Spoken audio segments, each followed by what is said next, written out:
Hey everybody, the purpose of this video is a last item, item J if you will, I called it on the homework sheet. 9.16.13 in collaborative statistics had you run a hypothesis test based on birth rates of girls in China that were doubted. The birth rate quoted in Newsweek was 46.7% girls. I've often been told that there's a disparate number of girls and boys born. Not necessarily in China, just in general. I've often heard that there are slightly more girls than boys born. And I always argue that it's basically a coin flip. At which point in the coin flip you're checking, it might look like one's higher than the other. Doesn't matter.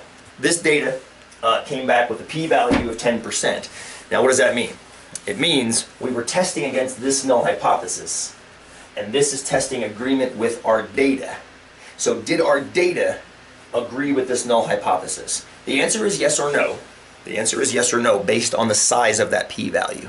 If that p-value is small, it does not agree. If the p-value is large, it does agree. Large or small?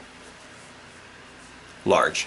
10% large. So since it's a large p-value, that means that we agree with the null hypothesis, or said more formally, we fail to disagree with the null hypothesis. In other words, there's no reason to believe the birth rate is not 46.7% based on our data. That's what you got to this point. How could we be wrong? Well, we could be wrong because we say the birth rate isn't.